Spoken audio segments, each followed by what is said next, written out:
God doesn't make mistakes. He's not in the business of making mistakes. When I was institutionalized, there was this plaque on the wall. It said, so I grabbed an electrical cord and I started wrapping it around my neck and stringing myself up. And I just heard this still little voice saying, Mike, I still have a purpose for your life. Sounds really fascinating, and I'm really looking forward to listening and understanding exactly what's going on in that space. But before we do get there, let's go right back to the start. A bit about yourself, how it all begun really, and what inspired you to join the US forces. Oh, the forces. Okay, well, yeah. As I shared, it was really kind of forced on my hand when I was growing up because my dad died when I was 15. After we moved around a lot, I was actually born in Aberdeen, South Dakota.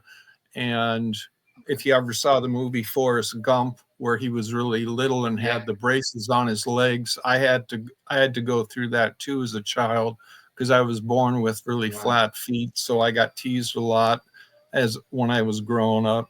But yeah, so after Aberdeen, I was about 3.5. My dad tried to commit suicide when I was 2 years old. I didn't know about that until later in life, obviously, when my brother shared that with Mm. me. I have four siblings, my brother, and then three sisters. And so, as I grew up, after Aberdeen, we moved to Sauk Center, Minnesota, and it was tough, because my brother was my only friend. He's 2 years older than me, and he would always introduce me to his neighborhood friends and friends from school. And the one thing was, once I got my braces off, I was pretty good in sports. So I got into basketball and football, and uh, those were my two big ones. I really stunk at baseball, so I don't follow baseball. But anyway, that's just being honest. And I'm 6'5", so I was always pretty good in basketball, but that was kind of my favorite sport more than football. But anyway, Yeah. yeah. So after Sauk Center, we moved up to Barnesville, and I was 12 then, and my dad died 3 years later. He started his own clothing store, and he had a massive heart attack, and I was Right. 15, so it was like, okay, now what's going to happen? Our family, my mom had all the kids still at home to support, no way to support them. I had an uncle, James McNally. If you ever want to look him up, he became a Supreme Court justice out in the state of California, and his state of claim was that when Charles Manson out here first got arrested and was seeking legal counsel, he came to my uncle Jimmy, and Jimmy basically told him in a not so nice way, "Go fly a kite." you know, didn't want any, didn't want anything to do with Crazy Charlie. So, but Yeah. my uncle's advice to my mom after my dad died was to say, just give the bank the keys to your business so you can save your house. So you'll at least have that secured. Yeah. You'll have a place to live. But my mom didn't follow his advice. She had never had any experience running a store or didn't have the foggiest idea what to do. So after about 2.5, 3 years of trying to run it on our own, and it was just sinking faster and faster in debt, we basically lost everything. We lost our house, we lost our business. So that's how I joined the military. Was I didn't have any options. I needed a place to live, and my dad was in the Air Force. He was actually in the Korean War as a cook, and so I thought, he was in the Air Force. I decided to join the Air Force. So I just kind of Did you then? I How old was was you when you first joined? when I went to the air. Oh, when I first drank, Is that what you No, said? no. When you joined the Air Force, how old was you? I was 18. No, 18. Right. Okay. I take that back. I was 19 because I tried college for a year and flunked out. So then I was really out of options. So that's just being Yeah. honest. But I think a lot of people have gone down that road. But yeah, the military was interesting. I had that dream sheet in my hand that the recruiter gave me, and I wanted to see the world. That was kind of the biggest reason I did it. And besides not having other options, I thought I'd at least, Mm. get to travel and experience other cultures and have that experience that all people would love to have. And the military Yeah. provides that opportunity to people that are joining the service. So, but long story short, I didn't get out of the state of Texas because when I joined, the basic training was down in Lackland. That's in San Antonio, Texas. And then I had a career that they gave me. I forget the terminology they use, but it's like your job.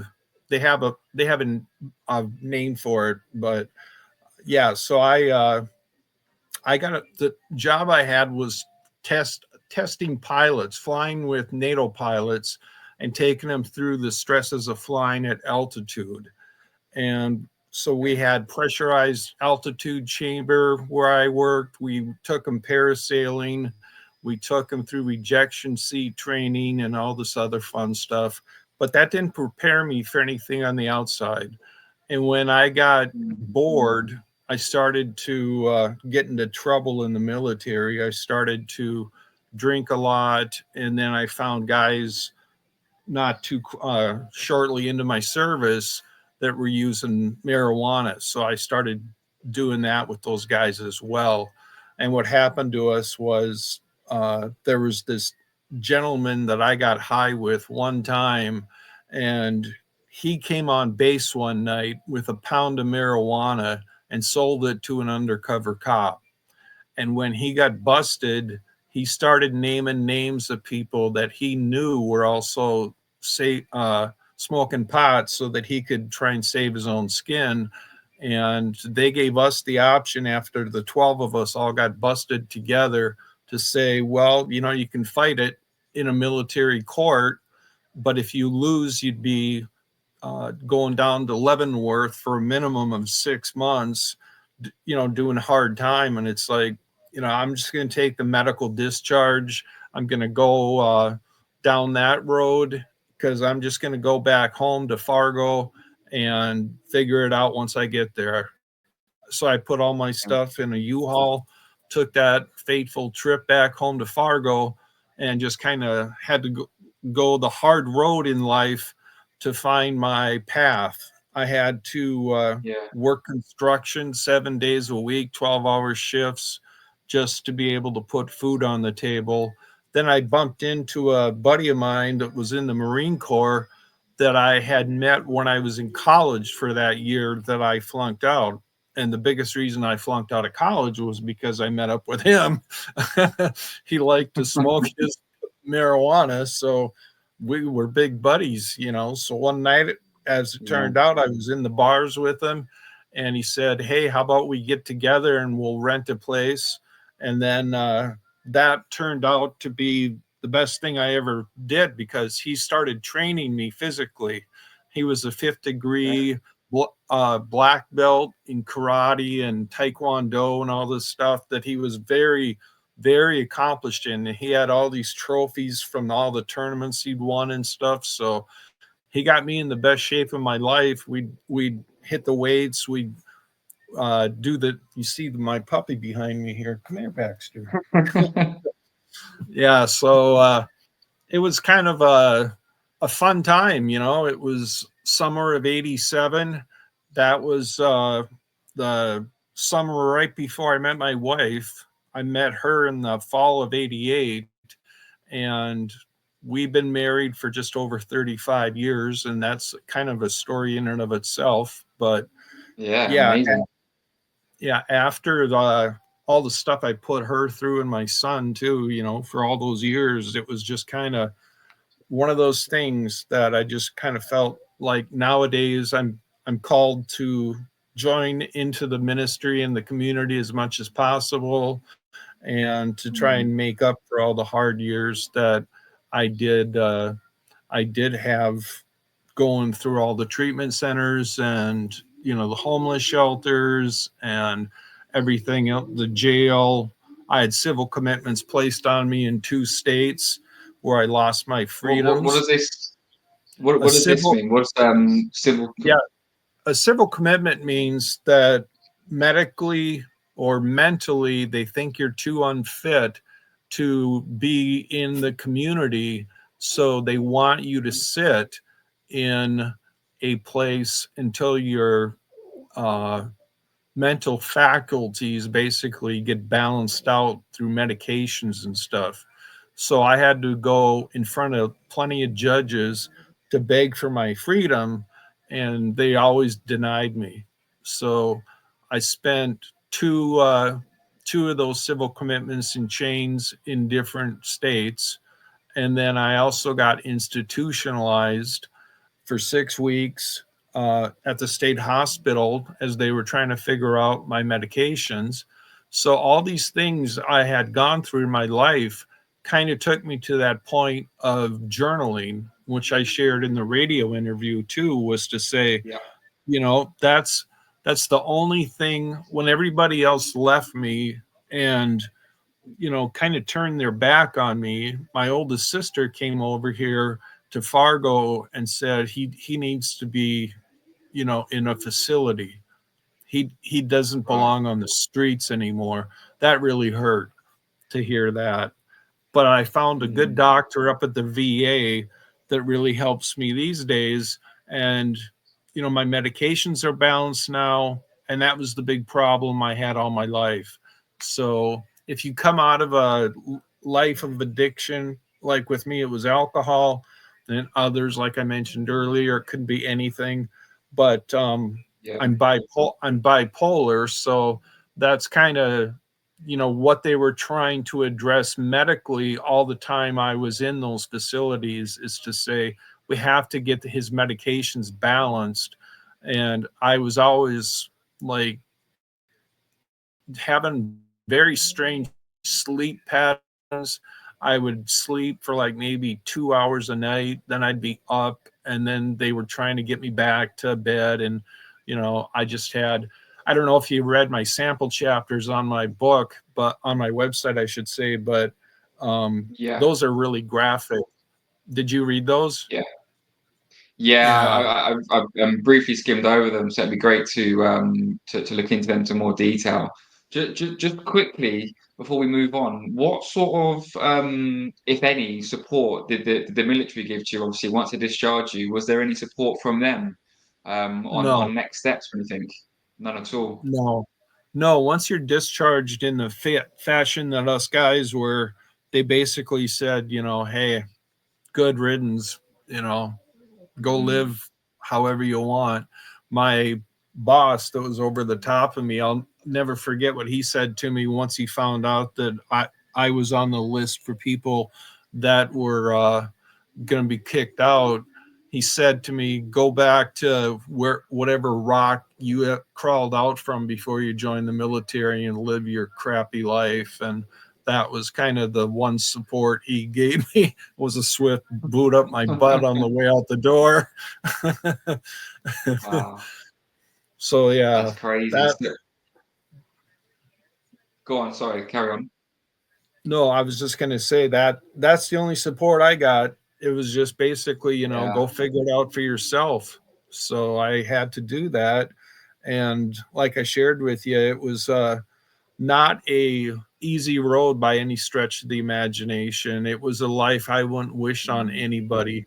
So these days, what I do, and I did this morning, I got up at like 2 in the morning. I couldn't sleep. It was just one of those nights again.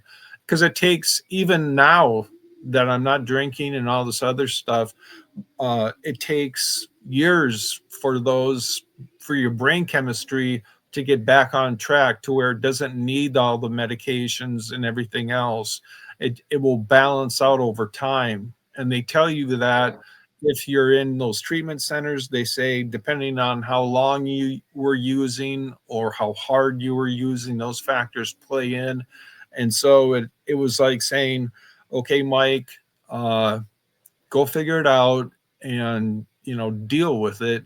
So now at 2 a.m. when I woke up, this is my daily routine, is that I went to the Life Recovery Bible and I started reading out of it, and that calms my day and brightens my day and gets me off on the right track every day.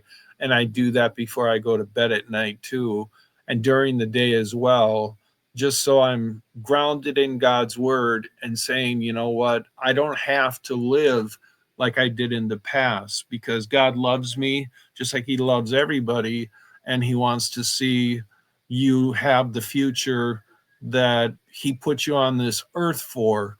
And last night when I was leading the guys, I was saying we all have talents, right? God gave us no one person is unique, or I should say, every one person is unique. There's no people two alike. So we're all here given gifts of some kind. We all have individual gifts. Some have the gift to gab, some have the gift as musicians or athletes or whatever.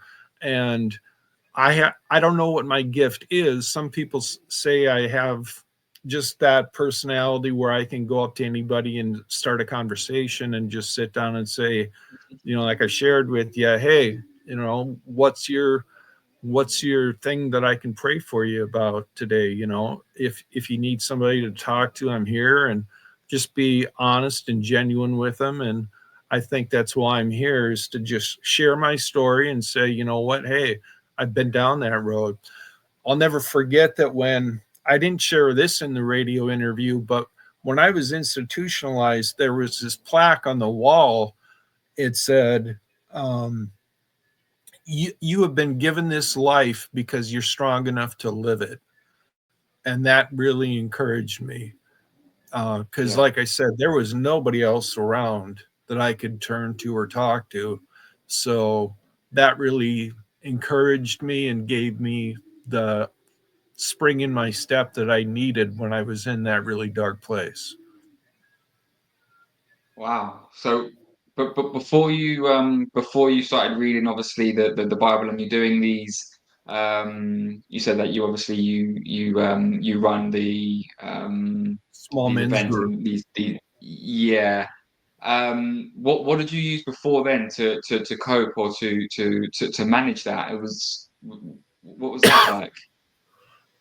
Well, to be honest with you, I was always trying to just figure it out mentally without Yeah, having God in the middle of it and saying, you know what, I yeah, don't need God. Because if you read that one sample chapter, and I might sound like a shameless self promoter here, but that one sample chapter where it says my two are in hell forever damned, it was talking about how I journaled saying that I was actually in a place, in a straitjacket, in a padded cell for 3 days, where I was experiencing exactly what hell would have been like. And yeah, I felt the flames. I had all the accusations. The Bible says that the enemy is the accuser of the brethren. So I was being accused of every evil thing I've ever done in my life.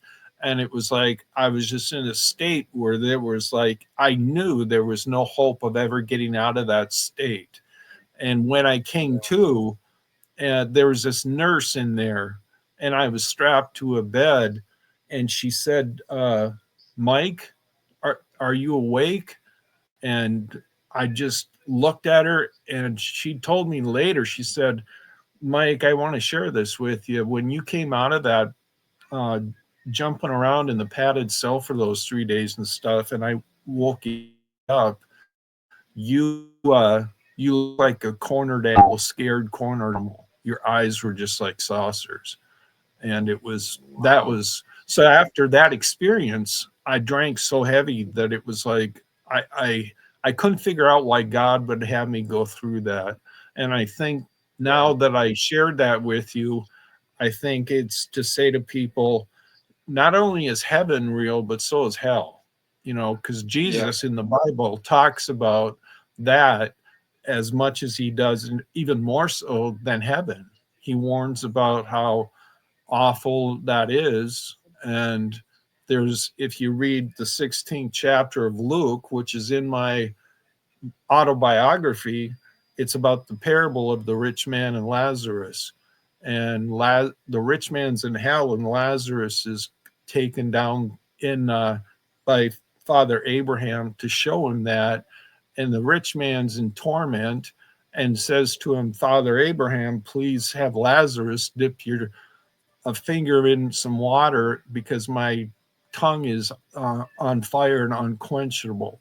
And it's just Father Abraham replies and says, basically, you're out of luck because in your good day, you had it all and you treated people so poorly and on and on and on. I'm paraphrasing a lot here, but that's the Yeah. Yeah. basics of it.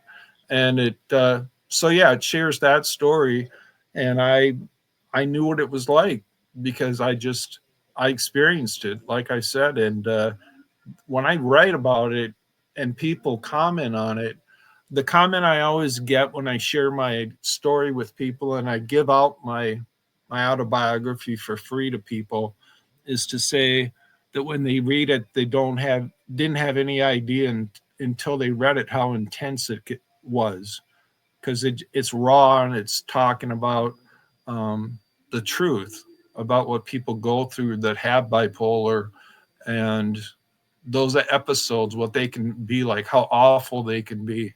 So it's bringing awareness to that is what I'm all about these days, is to just share and say, you know what?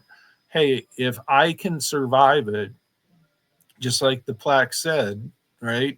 You've been given Yeah. this life because you're strong enough to live it. Then, if I can survive it and share my story to as many people as possible before I get stuck 6 feet under, then I think my mission here will be well served, and I'll be allowed into the kingdom of heaven. And I think that is what everybody is here for, is to share their testimony with people. It doesn't have to be as dramatic as mine. It can just be their story of their struggles and their honesty about it and how they cope. Maybe they cope in different ways than I do, but that's fine too. It doesn't have to be an all-encompassing approach, but to me it does, because it's like I was so heavily involved in using for all those years and having my bipolar episodes and everything else, that it's like I have to stay active. I have to I have to be involved in all those groups and church and everything else. I actually called the Billy Graham prayer line yesterday because I was listening to him on TV for one of his old crusades that they were replaying. So I just kind of made a fresh dedication to God, saying, you know what, I'm all yours. Use me any way you want until you call me home. And that's where I'm at right now in my walk. I just kind of have that love for God renewed in my heart now. I have a 93-year-old mother-in-law that is a little prayer warrior that has been praying for me for years. So, yeah, she's a special lady, and so is my wife. Yeah. So I married into a very nice family. A lot of those people are all believers, and they've all been praying for me for decades. So I couldn't So it's amazing. Yeah, yeah. it's amazing to see, obviously, and hear and hear exactly what you just said there. And it's hard to picture the life, obviously, that led to what it is now after seeing, obviously, how well you're doing now. Um, but there must have, obviously, there's some really low moments, obviously, during that struggle. And I read on your website about some suicide attempts as well. Would you care to speak about them? Yeah, my first one was while I was still in high school, right after my dad died. I Right.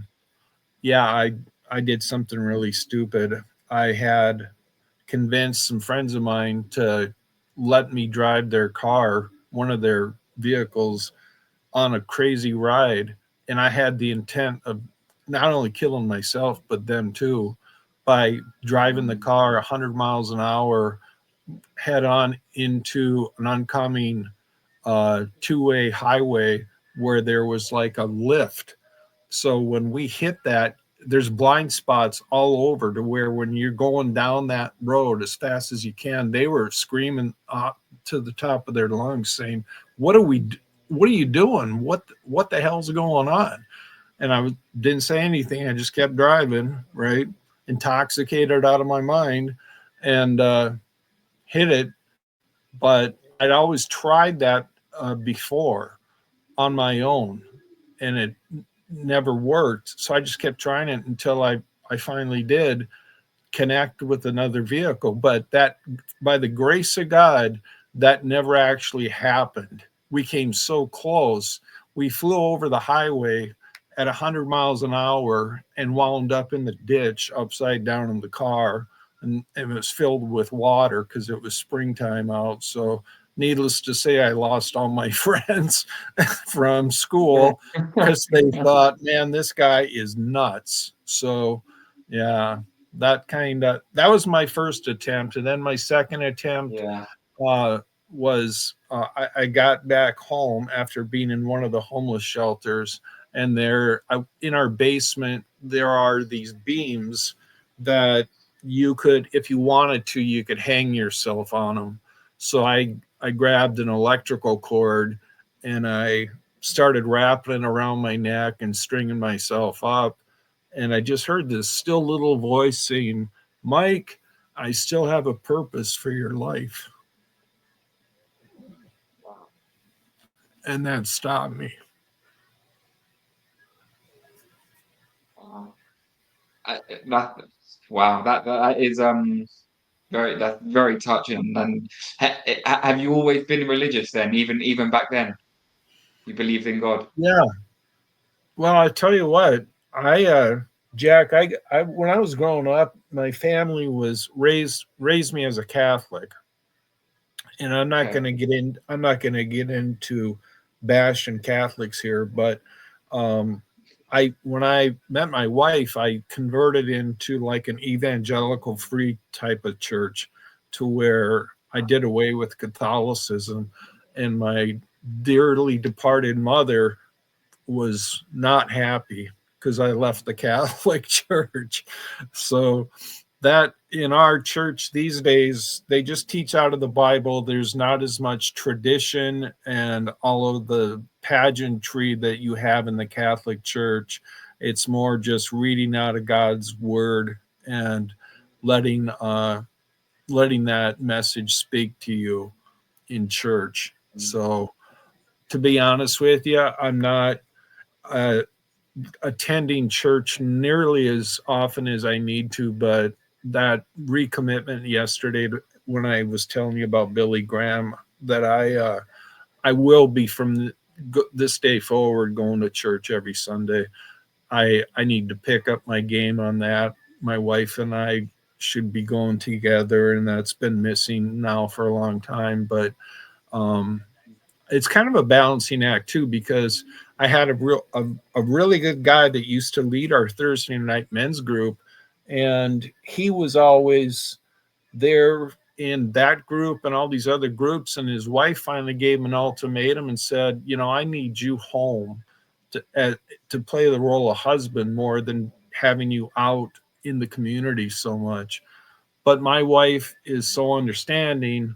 She knows that that's what's needed for me to stay on the right track and, you know, not derail like I always would in the past. So I'm in a good place these days, and I'm thankful to God first and foremost, and to my friends and to the guys in the jail chaplain ministry like I mentioned, and you know, Yeah. all the support for my wife's side of the family. My side of the family is all pretty much disowned me because of what I shared with you with my older sister, and Mm. you know, it's tough because I'd love to have a relationship with everybody, but you know, all of my hard living for all those years came with a price, and the price I pay, still pay every day, is that they don't want anything to do with me. They have made it very clear not to email them or call them or do anything, not to have any contact with them. And they live in the same town I do. Most of them do anyway, I should say. But um, yeah, it's so that's the other side of the coin, you know. And like I Yeah, shared in the radio interview, also right at the end, I said my story is titled The Gutter Gospel, but then the subtitle is The Road to Redemption. And, yeah, you know, I think if I could sum it up best, I would say there was this saying I heard years ago that every saint has a past and every sinner has a future. And I think that mhm, kind of shares and sums up everything we've been talking about today, is to say, you know what, yeah, nobody's perfect. And hey, if you're in church and you're going to church and you're doing everything like I'm trying to do, you know, I have a past that I'm not proud of, but every sinner like me has a future, and every saint yeah. like I'm trying to become has a past. So uh, that's just being honest. No, I think it's a very good saying, and I completely agree. Um, Tell me some more about your men's groups that you run. I know we spoke briefly about them earlier, before the cameras were recording. So just talk to me a little bit more about their men's group, just for the for the guests that are listening and watching today. Want to share it? Yeah, basically, we read out of the Life Recovery Bible to talk about, you know, what God's looking at us and giving us that message to discuss this week. I'll share this with you that I was reading out of Ephesians last night, chapter 4 to be specific, verses 7 through 16. And it was sharing about how we all have unique gifts and unique talents. And that's very true. That gives people hope, you know, to build up the church is really what it's there for, is to say that, like, we have a guy in our Thursday night men's group, for example, Jack, that is an excellent guitar player and a vocalist, but the guy is so shy, it's like he doesn't dare want to go out in public. And then on my, this is how I love it. Each group has its own unique group of people to it. They're not all at the same, going to the same groups. So on our Saturday men's group, we've got a gentleman from Jamaica that I got to go over and sing to my mother-in-law in the nursing home about a week or two ago. And that guy's got a tremendous voice, and he is not shy about sharing it with anybody. I just Amazing. last month last month I just lost a very dear friend of mine to cancer. His name was Brad Witzke, and he had such a great heart for God, and it was so painful watching him pass away with that. But here's the story about how Lathan is the guy that from Jamaica that has that tremendous voice. He went to sing to Brad when Brad was up in the hospital on his last legs, and Lathan would sing out of this Psalms 163, verse 1 through 3 song. So it's out of Psalms, the book of Psalms. And when he was singing it, all these nurses and doctors were walking by, and he's got a very loud voice when he sings. So they were kind of looking in, and Brad would kind of motion to him after he finished the song, and he couldn't really say anything, but he kind of motioned and spin his fingers like, again, do it again. So Lathan would sing the same song again to encourage Brad, who was about to go to heaven. And he just kept singing it over and over and over again. And at his service, when Brad passed away back in December, Lathan got up and gave his testimony about that day that he was in the hospital with Brad. And he said, Brad just had such a glow on his face when that I would keep singing that song to him. I must have sung it almost 20 times that I counted before Brad started dozing off and went back to sleep. But yeah, What so an amazing story. yeah, so like I said, you got Rob on the one hand on the Thursday night group has all that Yeah. talent, individual talents like I'm talking about that we've all been given. And then Lathan also has that talent. And there's a dear lady from our church that has a tremendous singing voice that visits my mother-in-law in the hospital or in the nursing home, pardon me. But she also sings to Shirley is her name, my mother-in-law. So all these people with all these great talents, and it doesn't, like I shared earlier, it doesn't have to be a musician. It can be anybody that has any given talent to glorify God.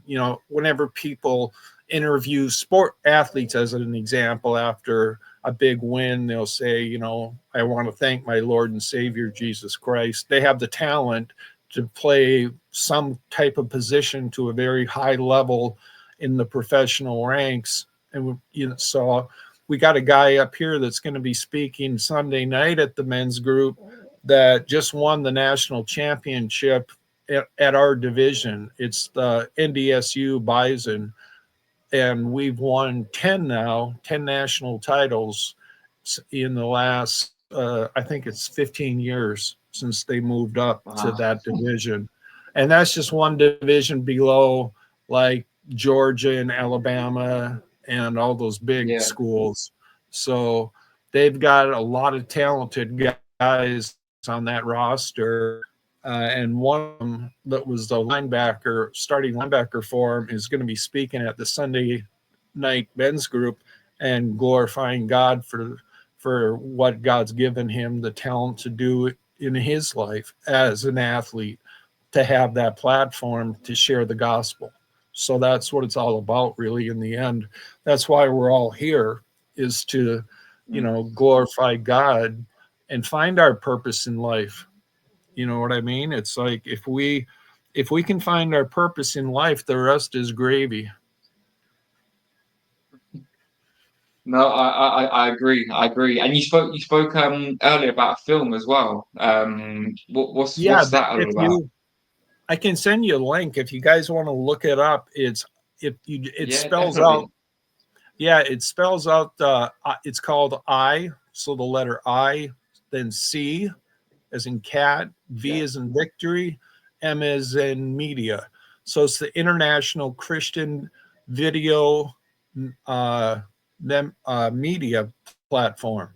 And what they do is every year they have a thing called Popcorn Night. For 5 minutes, you can get up and pitch your story to all the faith based producers, directors, uh, investors, all this stuff through the Storytellers Conference on ICVM. So I can definitely send you the link, and if you want to send that out to your listeners, they can check it out. It's 100%. October 4th coming up down in Orlando, Florida. So I'm going to be going down to that and pitching my story. Once the novel, my autobiography gets finished, I'm going to have that. I'm not sure if I'm going to actually do my own podcast or not, because, I've only got so much time in the day. And how much time do Yeah. you invest in your podcast every day? Do you know? Not every day. So the podcast is actually something that I do on the side. So I run my own business day to day, and then I just wanted to speak with some really interesting people and understand the struggles and the successes of their lives and just learn about different things. So that's why I started doing the podcast. So depending on what guests we get on, like I said, it can be a case of 4 hours a week to 10 hours a week. It all depends on who we're speaking to and that really. But I'm really enjoying it. And like I said, the story that you've shared today on your journey and your life has been amazing, and I'm very grateful for the time that you've given to share it.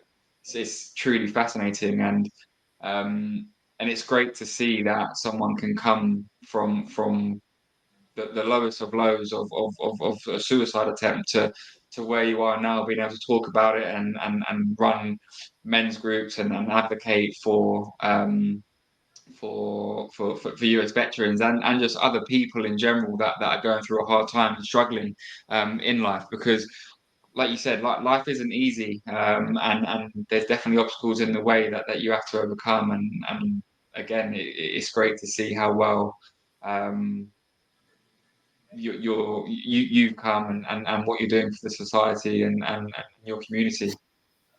Yes, sir. Well, I just want to get it out there to as broad an audience as I can, and that's why I was looking into Mhm. actually doing my own podcast. But then also this morning after I got up, I was doing some Google searches, and since I'm a veteran, I put this into Google, something to the effect of like top veteran friendly podcasters in the U.S. And it doesn't have to even necessarily be the U.S. It could be anywhere. But I just Mm. had that in there because uh, so that's why I typed in, and all obviously all these great results popped up.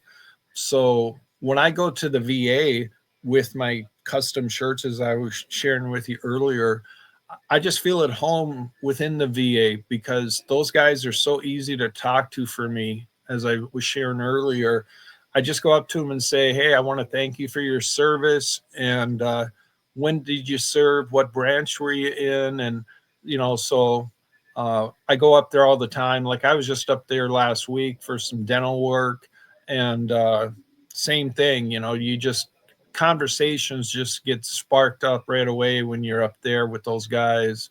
And I remember I was in one of my treatment centers years ago, and I was sharing with this guy. We were standing in line to get our medications dispensed to us for the night, because when you first get there, they don't allow you to do that on your own. You have to have them do it at the nurse's station.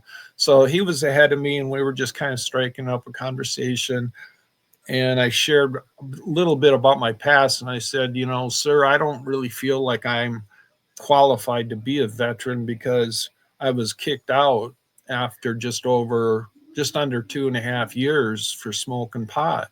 And if you look at society these days, pot's legal everywhere. And, that's not even a part of the story I should share. But anyway, he said to me, Mike, you're a veteran because if you served active duty for any amount of time, you're a veteran. So don't beat yourself up over getting kicked out. Everybody's got stuff they're dealing with. And that encouraged me that at that moment, there's just so many guys within the service that I could really relate to. I loved being in the military while I was there. I don't know how old you are, Jack, but there was the show that was on TV many years ago called MASH. Did you ever see it? It's in Yeah, yeah, syndication. yeah. I used to watch it actually with my dad. So yeah, I mean, Okay. I think it was out before I was born, but yeah, and I think it stopped before I started watching it. But Yeah. yeah, I definitely watched the reruns and stuff like that. Yeah, it's a great. Well, I think it's a Well, great program. you're gonna laugh when I tell you why I brought this up. So anyway, here's what the story goes. My broom I turned into the swamp, just like on the TV show, because they would sit in the swamp and drink alcohol right after a hard Mhm. day's work. They had their Yeah, still and everything else in the show. So we kind of emulated that. Me and my roommate, we had like this mural of alligators coming out of a swamp that a buddy of mine drew on our walls, and then we had mesh netting on our ceiling, and all the guys from the dorm. I was in a co-ed dorm, would go there to drink and party after their workday. So that my room was kind of the center of the dorm, and I called it the swamp, and I painted it in like fluorescent green paint and decked it totally out. And even my colonel at work stopped by for a beer one night. He stopped me at the office one day and said, "What's this I keep hearing about your room being all decorated and everybody going there?" I said, "Yeah, why don't you come over to my room today or anytime soon. You want to show up? I'll buy you a beer." So sure enough, that night he knocks on my door, comes in and sits down, has a beer, and he's just like, "I don't know what to say, Mike, but this is very interesting." So I've always been unique and Good. loud, I guess, in my own way. But yeah, I just turned 60 in October, so you'd think I'd settle down by now. So I don't know. No, Not no, getting any keep younger. being you. Keep being you. Yeah, that's what you got to do in life. Yeah, Exactly. that's the old saying: "You be you. Don't try and be anybody else. Just Exactly. be A hundred yourself." percent. A Yeah. 100%. Look, Mike, before we finish and we close this up, um, what support is there out there for like I said, people like yourselves and for veterans, and where can they find it? Oh, that's a good question. I would contact your local veterans office and at the VA if you are a veteran. As far as people that are not military veterans, I know depending on I there's all kinds of prayer lines you can call into if you just do Google searches, prayer lines, suicide prevention.